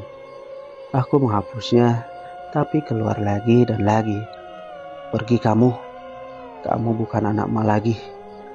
Ma berbalik dan masuk ke dalam kamarnya. Dia menutup pintunya dengan kasar. Ma. Aku mengejar emak, menggedor pintunya. Sia-sia. Sudah 15 menit berlalu dan emak tidak mau membuka pintu. Hatiku sakit sekali. Kenapa mereka tega sama aku? Baiklah kalau begitu. Semua menganggapku rendah hanya karena pekerjaanku. Bahkan emak sudah tidak mengakuiku sebagai anak. Buat apa aku di sini? Mendingan ke Jakarta bersenang-senang dengan uang yang kuhasilkan. Aku segera masuk ke dalam kamar dan mengambil tas. Siang ini kereta mengantarkanku kembali ke Jakarta. Persetan dengan emak dan Mbak Rini, aku sudah tidak peduli lagi. Setibanya di apartemen, aku langsung melembur tidur selama 7 jam. Sekarang sudah pukul 8 malam. Kania masih belum kembali. Dia rupanya dapat suami kontrak yang booking khusus selama 3 bulan. Suaminya adalah bule Eropa yang ingin membeli tanah di Indonesia. Untuk memudahkan rencananya, bule harus menikahi WNI dan baru bisa membeli aset. Perutku lapar saat bangun. Puluhan panggilan tak terjawab dari Bang Sandi membuatku terjaga. Terakhir kali mengabari adalah saat aku berada di dalam kereta. Aku bercerita kalau telah diusir oleh emak karena fitnah kakak ipar. Telepon berdering lagi. Aku segera menekan tombol hijau. Suara Bang Sandi terngiang di telinga. Estu, kamu baik kan? Aku barusan bangun tidur, Bang. Capek banget badan dan pikiranku. Lapar juga. Tunggu, aku akan ke sana bawa makanan. Kamu pesan apa? Nasi bebek goreng aja, Bang. Ya tunggu sebentar. Bang Sandi pun memutuskan hubungan. Aku terhuyung ke kamar mandi dan membersihkan diri, keramas dan memakai lulur sebentar. Siapa tahu malam ini akan jadi malam yang indah untukku dan Bang Sandi. Siapa yang tahu? Pertengkaran dengan emak membuatku sedih. Aku berusaha menghubungi nomor emak dan Mbak Rini, tapi nihil. Sepertinya mereka memblokirku. Oh, kejam sekali. Air shower hangat membasahi tubuhku. Tak bisa menghilangkan keruwetan yang bercokol di dalam kepala. Semua masalah ini gara-gara Mas Ricky. Mampus saja sana kamu, Mas. Aku menjambak rambut hingga terasa sakit. Semuanya sudah terlanjur. Sekarang aku tidak punya keluarga lagi. Hanya bisa mengandalkan diri sendiri. Sementara akan kucari uang sebanyak-banyaknya. Setelah itu aku mau beli unit apartemen dan buka usaha. Masakanku lumayan enak. bakat memasak emak sepertinya menurun padaku. Setelah selesai mandi, aku memakai piyama di atas lutut dan membungkus rambut menggunakan handuk. Bersamaan dengan keluar dari kamar mandi, pintu apartemen diketuk. Pasti itu Bang Sandi. Ku buka pintu apartemen dan tersenyum pada sosok gagah yang memakai jaket hoodie di depanku. Dia membalas senyumanku dengan kikuk. Lelaki manapun akan salah tingkah bila menghadapi wanita baru selesai mandi dengan air yang menetes-netes.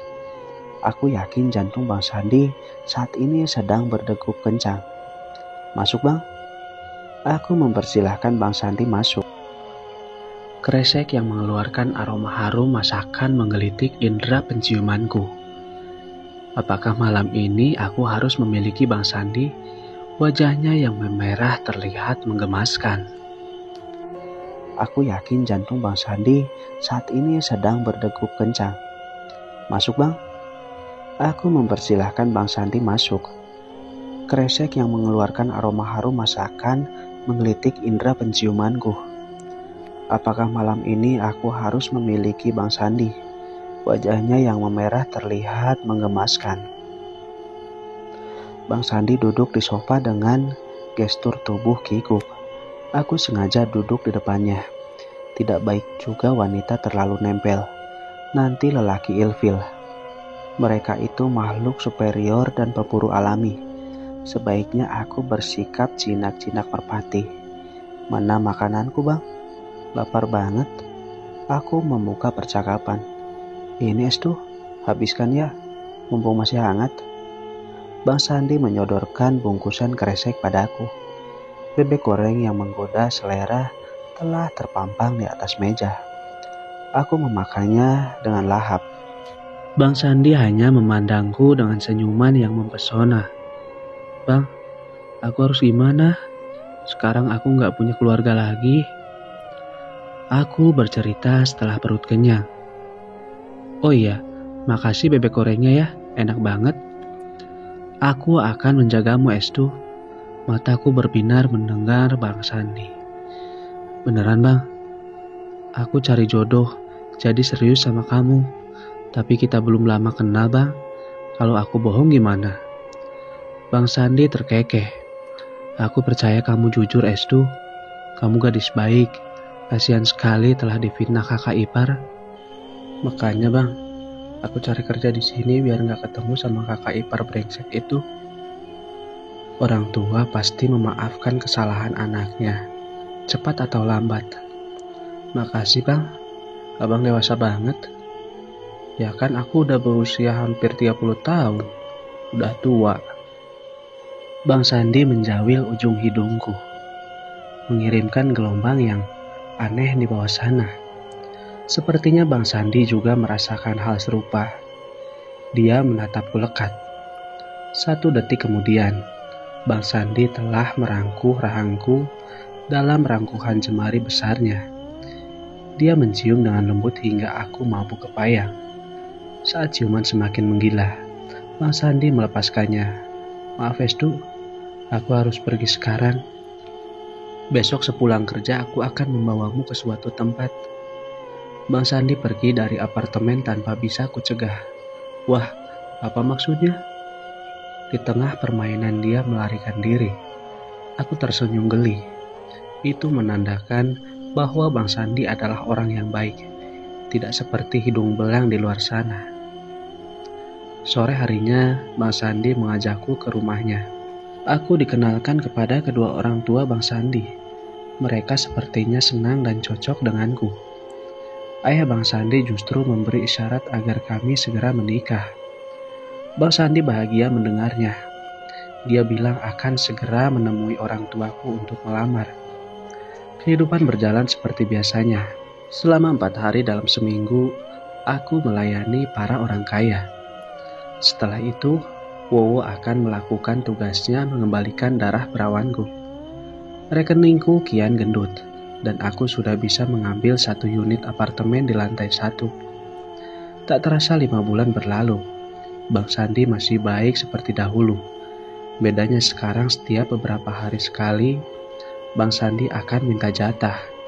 kami melakukan hubungan suami istri di apartemenku.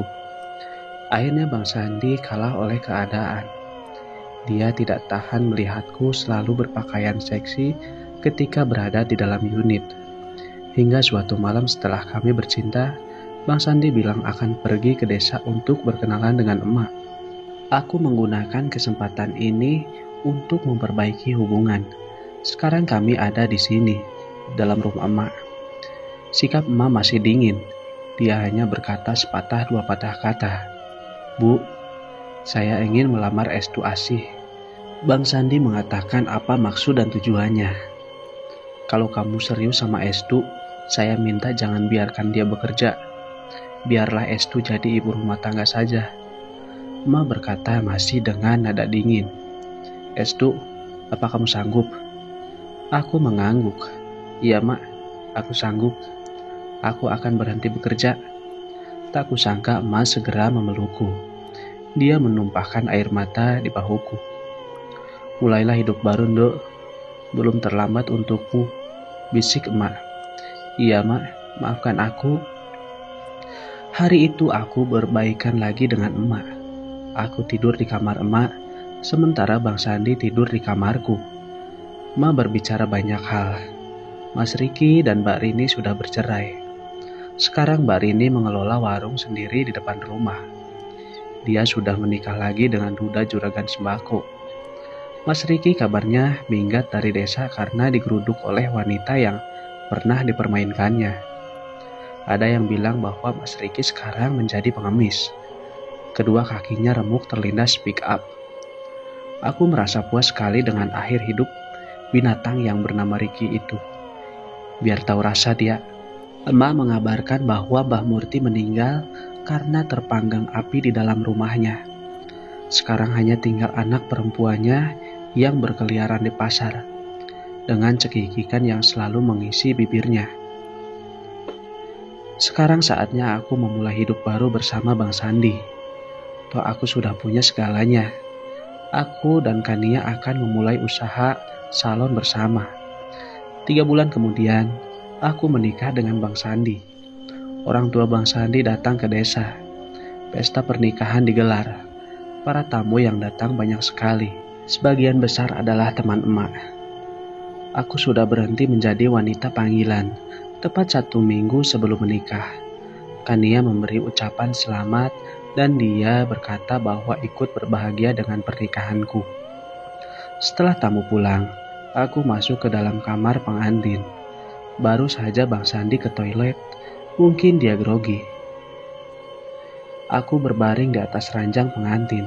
Pakaianku sudah berganti lindri warna hitam. Malam ini aku akan membahagiakan Mas Sandi hingga dia tak akan bisa melupakanku. Piats! Tiba-tiba lampu berkedip-kedip. Aku tidak memedulikan karena fokus dengan keharuman mahkota melati yang bertaburan. Sebentar lagi. Suara bisikan yang membuat bulu kuduk meremang terdengar. Aku berdiri turun dari ranjang, mencari asal suara, tetapi tidak ada. Minum darah segar, sebentar lagi. Bisikan itu sepertinya begitu dekat. Siapa kamu? Aku berteriak. Ceklek. Kenop pintu terbuka. Bang Sandi masuk ke dalam kamar dengan senyum mengembang. Kamu cantik sekali adik Estu. Bang Sandi mendekatiku. Aroma sabun menguar dari tubuhnya. Habis mandi bang? Kerlingku nakal. Tumben pakai mandi segala. Biasanya langsung nubruk. Biar gak bau asem dek. Asemnya abang aku suka. Bang Sandi segera merangkulku dalam pelukan.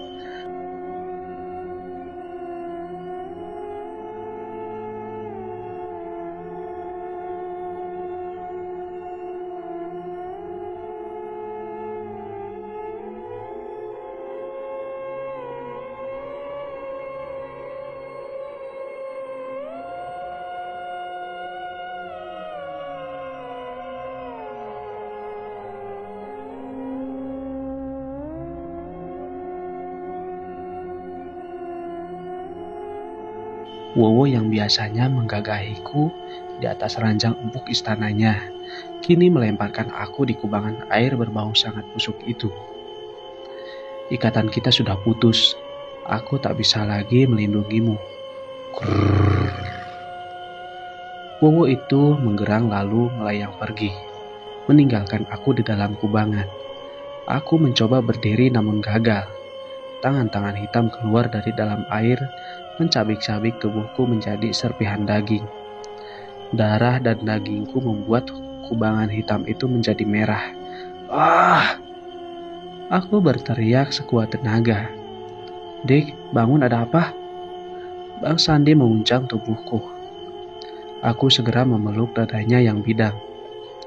Terisik-isik hingga beberapa saat kemudian, Bang Sandi menepuk punggungku. Oh, rasanya damai sekali. Aku mimpi buruk, Bang. Tenggelam dalam kubangan hitam. Mimpi adalah bunga tidur, Dek. Ayo tidur lagi. Masih jam 2 malam. Aku mau pipis dulu, Bang. Aku pun melepaskan diri dari pelukan Bang Sandi. Linggri yang teronggok di lantai segera aku pakai. Lalu aku membuka pintu kamar dan menuju ke kamar mandi. Di dalam kamar mandi, aku berjongkok untuk memompa kandung kemih. Kurasakan sakit yang sangat pada area intim. Aku sampai membekap mulut agar tidak berteriak. Sesuatu keluar dari bawah sana. Sesuatu yang berkilau. Aku membantu mencabutnya. Ternyata itu adalah jarum emas yang dulu pernah dipasang oleh Mbah Murti. Jarum itu terasa panas hingga kulit jariku melepuh. Ketika bersentuhan dengan air yang menggenang di lantai, bunyi ces membuatku mual. Oh, apa yang terjadi? Aku sangat terkejut ketika darah mulai mengucur dari area kewanitaanku. Suara-suara mengerikan mendatangi. Dari arah plafon kamar mandi, muncul makhluk perempuan berkepala terbalik.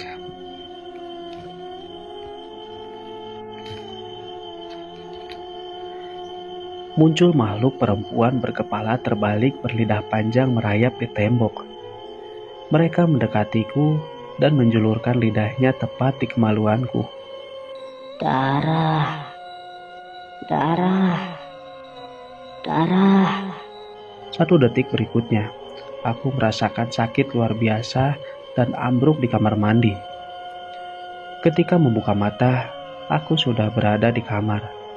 Bang Sandi memegang tanganku. Wajahnya tampak khawatir. Emak dan Mbak Rini juga ada di sana, berdiri menatapku. Adik, kamu kenapa sayang? Entahlah bang, kepalaku pusing sekali dan sakit bang. Aku merasakan denyutan di organ kewanitaan, terasa panas dan perih. Secara refleks aku duduk mengangkang dan membuka linggri. Tepat di pangkal paha, terlihat area kewanitaanku memerah dan mengeluarkan cairan warna kuning yang berbau busuk sekali. Bang Sandi tersentak. Dia menutup hidungnya dan mundur ke belakang. Apa yang terjadi, Dek? Kenapa tubuhmu? Emak dan Mbak Rini mendekat. Mata mereka membelalak ketika melihat kulit di area intim mulai membusuk dengan cepat. Aku berguling-guling di atas kasur. Merasakan sakit teramat sangat. Estu! Emak dan Mbak Rini mencoba menahan tubuhku. Ah! Kali ini suara Mas Sandi yang berteriak. Dia memegang kemaluannya dan membuka celana di hadapan kami. Dalam kesakitan, aku melihat burung Mas Sandi juga memerah dan meneteskan cairan kuning. Tidak, tidak! Bang Sandi berteriak. Dia berlari keluar dengan teriakan yang menggelegar. Mbak, kejar Bang Sandi. Dalam kesakitan, aku masih memikirkan Bang Sandi. Mbak Rini segera keluar dari kamar, sementara aku terus berguling di atas ranjang. Emak menangis melihat keadaanku.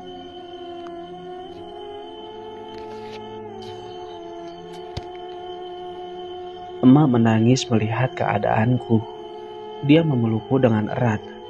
Dok, apa yang terjadi padamu? Aku terus merintih kesakitan. Emak memberiku obat pereda nyeri, tetapi tak berfungsi. Tubuhku tetap terasa sakit seperti ditusuk jarum besi membara. Lama sekali Mbak Rini tak datang-datang, hingga suara ribut membuat emak pergi sejenak meninggalkanku. Terdengar jeritan suara emak. Aku penasaran dan merayap turun dari ranjang. Ku buka pintu kamar dan menguping pembicaraan orang-orang di luar. Bang Sandi meninggal di tempat. Dia berlari ke depan truk yang melaju cepat di jalan raya. Seorang berkata dengan cepat. Aku menjambak rambut dan berteriak, "Tidak!" Sekali lagi kegelapan menguasai. Malam ini area pemakaman yang terkenal angker begitu sunyi. Hanya terdengar suara kusir angin yang meningkahi rintihan seseorang. Wanita yang memeluk nisan dengan air mata. Tanah yang masih merah basah menjadi saksi bahwa penghuninya baru saja menempati. "Bang Sandi, maafkan aku bang. Jangan tinggalkan aku sendiri." Hanya kepiluan yang terucap. Wanita itu adalah aku. Aku terus menangis dan merintih, tak memperdulikan cairan berwarna kuning yang keluar dari sela-sela paha. Cairan laknat yang membuat semua tragedi ini terjadi. Aku pingsan seharian, hingga matahari terbenam sempurna. Ketika sadar, Bang Sandi sudah dimakamkan. Tanpa sepengetahuan emak dan Mbak Rini, aku berjalan tertatih-tatih menuju peristirahatan terakhirnya. Di sini di atas tanah merah ini, aku menangis melolong-lolong. Mengutuk, "Tuhan, kenapa memberiku cobaan seperti ini, tepat di hari pernikahan? Aku tidak mau hidup sendiri, menanggung aib dan cemoohan orang. Tidak, aku tidak sanggup. Aku akan menyusulmu bang, tunggu, kita akan segera bersatu lagi." Mataku nyalang menatap sekeliling. Berbagai makhluk alam lain berdiri mengawasi. Aku sama sekali tidak takut kepada mereka. Pandanganku tertumbuk pada sebuah kayu runcing di sebelah makam Bang Sandi. Segera ku ambil kayu itu dan sekuat tenaga ku tancapkan pada batang leherku. Ledakan sakit membuat mataku melotot, tapi rasa sakit yang kurasakan tidak lebih sakit daripada tusukan kelamin wowo. Rasa sakit pada tenggorokanku tidak lebih sakit daripada jilatan Mbak Kun berlidah panjang pada kemaluanku. Aku merasakan sedikit demi sedikit darah terkuras habis, mengucur dari luka di leher, hingga akhirnya ruhku keluar dari jasad. Aku mencari Bang Sandi di antara kepungan kabut. Kuteriakan namanya berkali-kali. Dia tidak mendengar. Bang Sandi tidak menyahut. Aku gagal menemukan Bang Sandi. Aku terus berjalan tertatih. Dengan kayu yang menancap dengan sengatan perih di bawah sana, hingga akhirnya kutemukan seberkas cahaya. Dua makhluk yang menyerupai manusia raksasa menghadang langkah saat aku mendekati cahaya putih. Mereka menendang tubuhku seraya berkata, "Langit dan bumi menolak ruh orang bunuh diri. Rasakan penderitaan di dunia hingga hari kiamat nanti." Dan disinilah aku berada, di pemakaman angker dengan kayu yang menancap di leher dan mengucurkan darah segar, dengan kelamin membusuk dan mengeluarkan cairan nanah. Sakit yang kurasa tak akan pernah kalian bayangkan. Aku harus tersiksa seperti ini sampai Tuhan memanggil namaku untuk diceburkan di neraka paling panas, bersama para pendosa lainnya, tanpa bisa berbuat apa-apa selamanya. Aku harus menanggung derita ini, tapi aku tak mau sendiri. Kau, apakah kau mau menemani?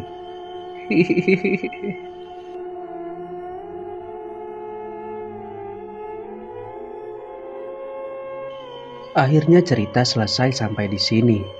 Mohon maaf bila ada salah-salah kata. Buat kalian yang belum subscribe, yuk di subscribe dulu dan nyalakan lonceng notifikasinya agar tidak ketinggalan cerita terbaru yang gak kalah menarik dari channel ini. Saya Hadi pamit undur diri. Wassalamualaikum warahmatullahi wabarakatuh.